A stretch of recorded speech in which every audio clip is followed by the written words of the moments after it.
is the most important thing anyone said publicly about Daystar Television Network in the entire history of this scandal. Joyce Meyer became one of Christian television's most recognizable voices, reaching millions with messages of faith, hope, and healing. But when her programs suddenly disappeared from a major network, questions followed. Was it simply a broadcasting change or something bigger? Behind her unexpected exit are years of financial scrutiny, leadership challenges, and a changing media landscape. Now, Joyce Meyer faces a new chapter shaped by controversy, transformation, and uncertainty about what comes next. The sudden vanishing act. In 2025, Joyce Meyer's programs mysteriously disappeared from Daystar Television Network, a partnership that had lasted nearly 2 decades. The move was swift and silent. No farewell broadcast, no official explanation. Viewers tuned in expecting familiar teachings, but found emptiness instead, sparking confusion and widespread speculation.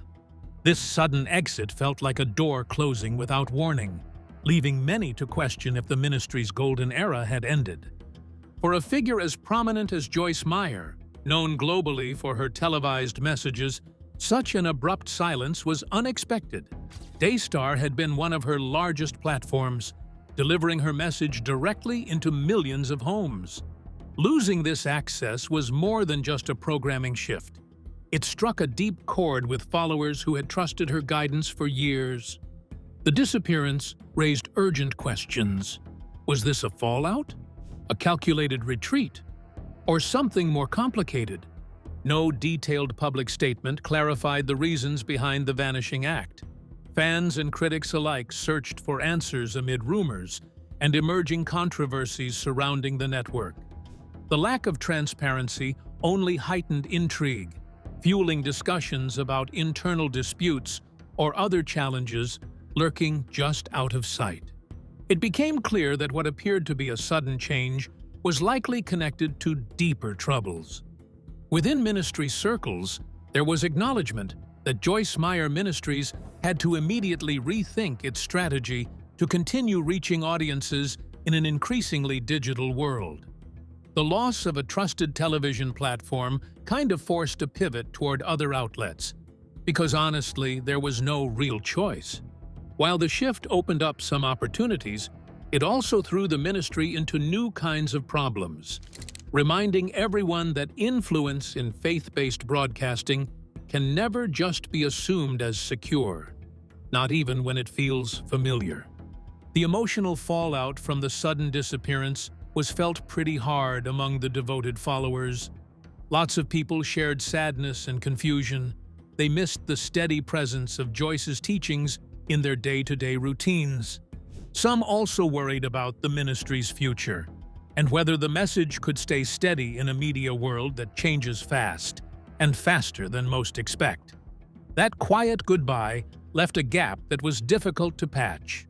In the background, the ministry was under pressure to adapt quickly, trying to keep outreach moving while also handling public perception.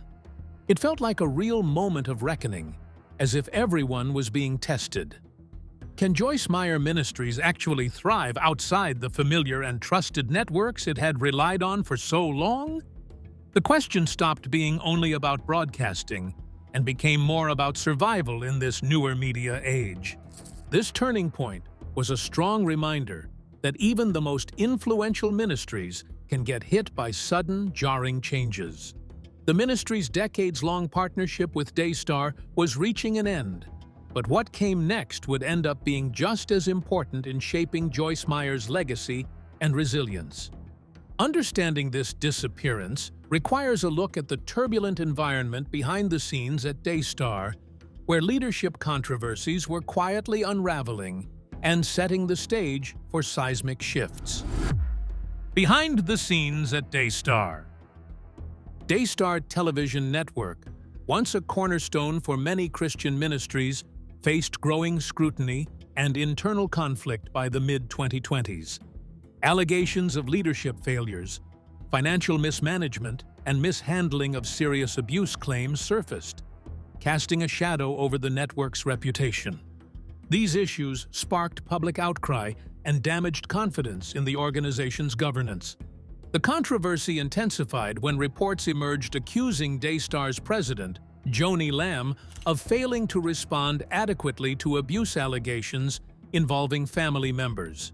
These claims, backed by whistleblower accounts and investigative journalism, put the network under a harsh spotlight. Faith-based communities and donors began demanding accountability and transparency from leaders entrusted with their trust. As the leadership crisis deepened, internal disputes became public, including a family feud involving Joni Lamb and her son Jonathan Lamb, who openly accused her of financial misconduct.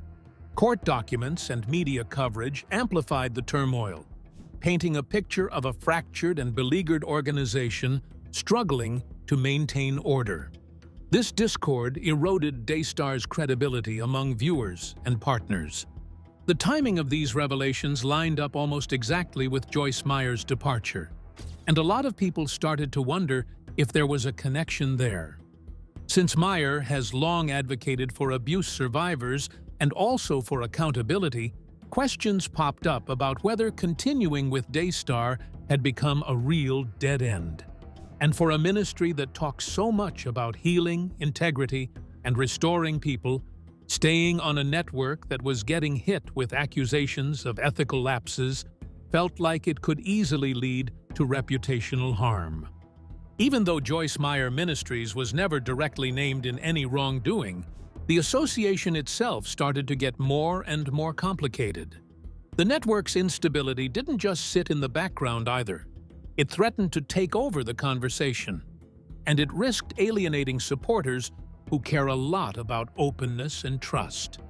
At that point, leaders were stuck with those hard calls, like where to put faith and where to put resources when everything feels shaky.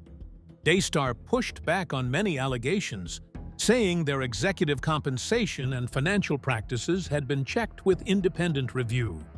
Still, the conflict wouldn't really cool down. It kept smoldering, and public confidence kept getting more cracked. The whole situation became kind of a warning sign, showing how fast leadership failures can ripple outward and touch almost everyone linked to an organization. For Joyce Meyer Ministries, the Daystar situation highlighted how messy partnerships can be, especially in a world where reputation matters so deeply. Stepping away wasn't only about changing broadcasting schedules, it was more like reaffirming what they stand for, even when conditions get difficult. In the end, it pointed to choosing principle over convenience, even when it would have been easier not to. Leaving behind Daystar marked both an end and a new beginning, but it meant adapting to an entirely different media landscape. The path forward would require innovation and courage to reach audiences where they were now gathering, far beyond traditional television. Transitioning to new platforms. Following the split with Daystar, Joyce Meyer Ministries quickly moved to expand into other platforms to sustain its global outreach. The ministry embraced networks like Trinity Broadcasting Network and Lifetime, as well as digital venues such as YouTube and other online channels. This diversification reflected an understanding that media consumption was evolving, and adaptation was essential. Digital tools like live streaming, online devotionals, and interactive programming became central to the ministry's strategy. These formats allowed more direct and frequent connection with viewers, creating a sense of community in a way traditional broadcasts could not match. For many supporters, these platforms became new lifelines to Joyce's teachings and encouragement. However, the transition came with challenges. Reports suggest the ministry experienced an approximate 10% decline in overall audience reach after leaving Daystar. Rebuilding visibility on unfamiliar platforms required more than reproducing old content. It demanded mastering the dynamics of search algorithms, social media engagement, and audience retention in a crowded digital space. Success in this new environment depended a lot on credibility, consistency, and authenticity. Like, really, viewers had limitless options, and audiences could move on fast if the message didn't land or resonate in any real way.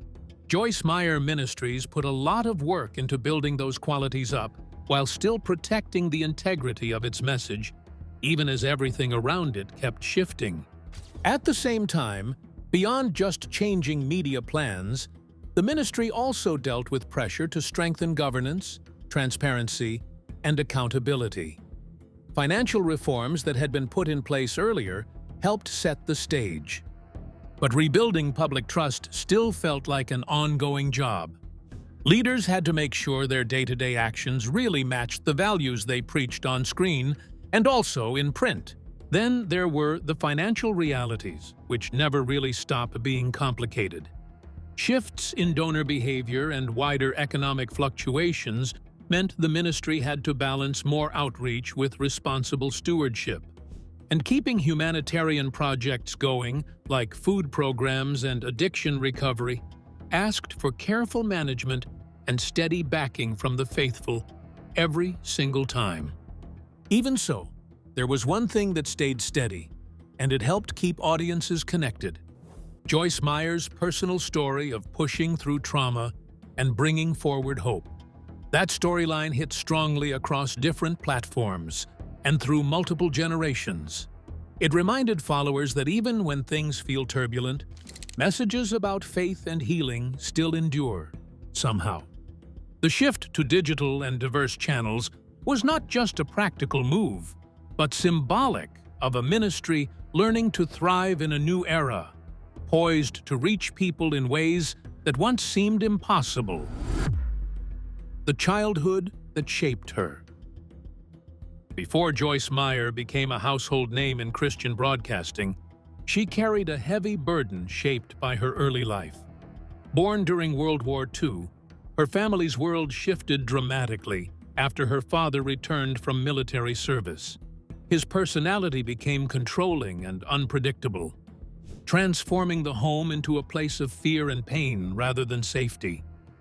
Joyce endured years of emotional and physical abuse, a reality she would reveal only much later. The silence within her family deepened the wounds.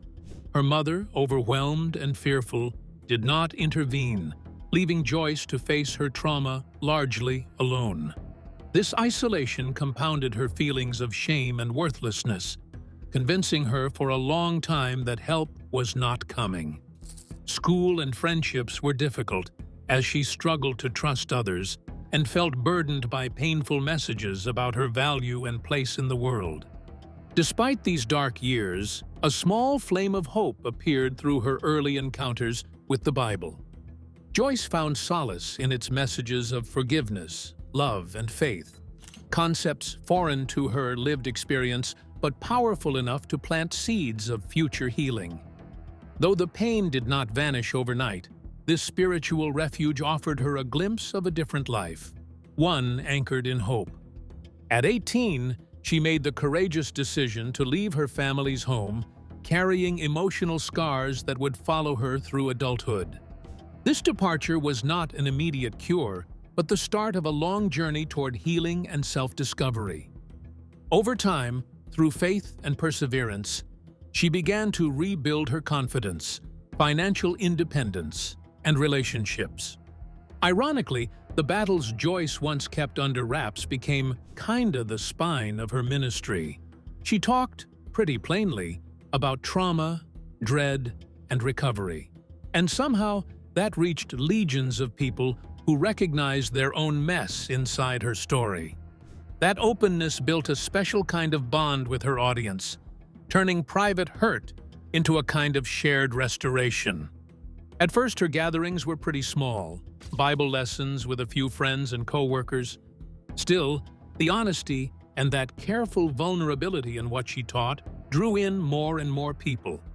Folks connected with her message because it sounded lived in, not like some abstract theology or those overly easy, neat answers.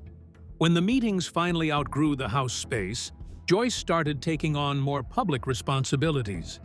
In the early 1980s, she became an associate pastor at Life Christian Center in Missouri, which was a rather unusual role for women back then. That wider platform boosted her impact, and she ended up counseling countless people dealing with emotional and spiritual strain. Joyce Meyer's childhood pain and her stubborn resilience became more than just personal history. It turned into the foundation for a ministry rooted in authenticity, optimism, and healing. One of the main reasons so many later would come to her for direction, comfort, and motivation. Her past shaped the message that would eventually travel and reach the whole world. The foundation laid by her early years set the stage for a ministry with a reach few could imagine, built from simple beginnings into something vast and influential. Rise to prominence. What began as modest home meetings blossomed into one of the most recognized ministries in Christian broadcasting.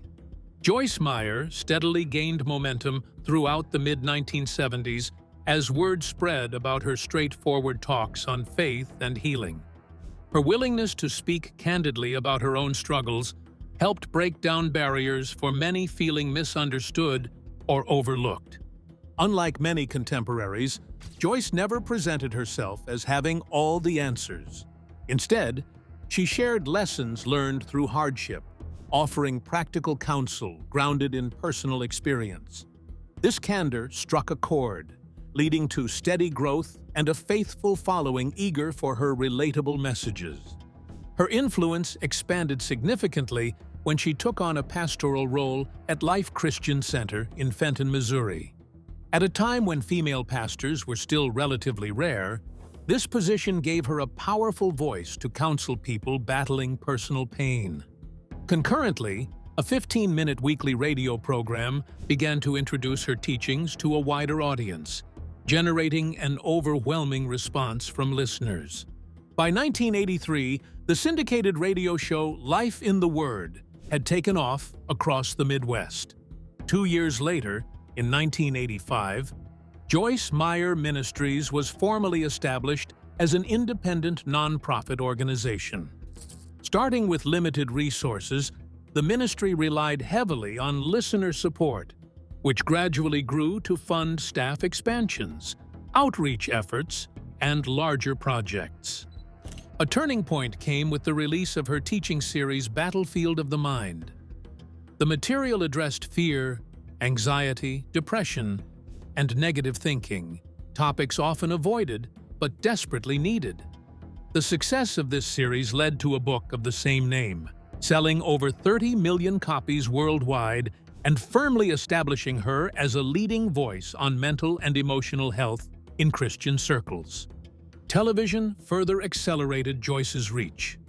Her program, Enjoying Everyday Life, began in 1993 as a local broadcast and soon expanded internationally. By the late 1990s, it was airing in 20 countries, turning Joyce Meyer into a well-known figure across continents. This growth coincided with investments in production facilities, international conferences, humanitarian projects, and the opening of the St. Louis Dream Center, which combined teaching with practical community support. By the early 2000s, Joyce Meyer Ministries had evolved far beyond a speaking platform. It was a global organization, impacting millions through books, broadcasts, events, and charitable work. This rise spoke to Joyce's ability to blend heartfelt testimony with messages that met real needs, cementing her legacy as a ministry pioneer. Her journey from small home gatherings to a worldwide ministry illustrates not only personal determination, but also the power of connecting authentically with people's struggles and hopes. This rise would, however, bring increasing scrutiny that tested the ministry's foundation in the years to come. No ministry grows without facing challenges, and Joyce Meyer's expanding influence attracted attention that would soon bring difficult questions and controversy. Facing scrutiny and reform. As Joyce Meyer's ministry grew into a global powerhouse, Its finances and leadership came under increasing scrutiny. In 2003, the St. Louis Post-Dispatch reported on executive salaries, ministry-funded homes, and expensive purchases, raising questions about whether the organization's spending matched its message of humble service. Scrutiny intensified in 2007 when Senator Chuck Grassley launched an inquiry into several televangelist ministries, including Joyce Meyer Ministries. The investigation examined executive compensation, financial transparency, private aircraft, and the use of donated funds. The ministry cooperated with the inquiry, and no illegal activity was found. But the controversy placed its financial practices under national attention. Critics continued questioning certain expenses, while supporters pointed to the ministry's extensive humanitarian work around the world. The debate created lasting tension between admiration for Joyce Meyer's outreach and concerns about accountability. In response, the ministry introduced major reforms.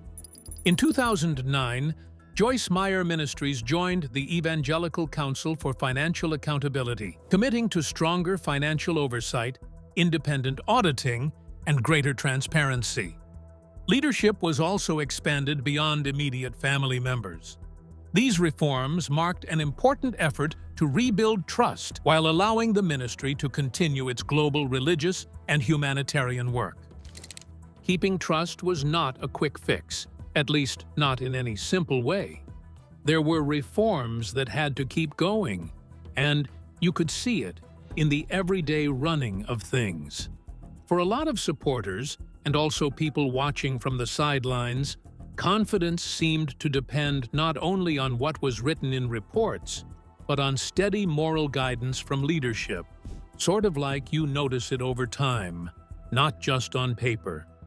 The ministry had to deal with the hard part, showing that what it actually did matched what it said about integrity and humility, and still somehow staying active in its global outreach. Then there's the money part, which always makes everything feel more tangled. Donor giving patterns shifted, and economic pressure showed up in charitable support around the world. So Joyce Meyer Ministries found itself walking a thin line. It had to keep its humanitarian efforts moving, like food assistance and addiction recovery, while also using resources carefully and responsibly. In the long run, real success needed deliberate planning and ongoing generosity from those who truly believed in the whole mission. Even so, through all these pressures, Joyce Meyer's impact didn't really fade. Her works, particularly books such as Battlefield of the Mind and Beauty for Ashes, kept inspiring millions everywhere. And the ministry's practical aid, through community programs, made it clearer that the commitment wasn't only about preaching. It also involved real, tangible help for people who needed it. Joyce Meyer's journey shows how faith and leadership can bring both remarkable success and difficult challenges. From sudden departures to financial scrutiny, her story reminds us why transparency and resilience matter. If you found this insight compelling, like and subscribe for more real stories that matter. And before you go, watch the next video on your screen to uncover another story that may change the way you see faith and leadership. Thanks for watching.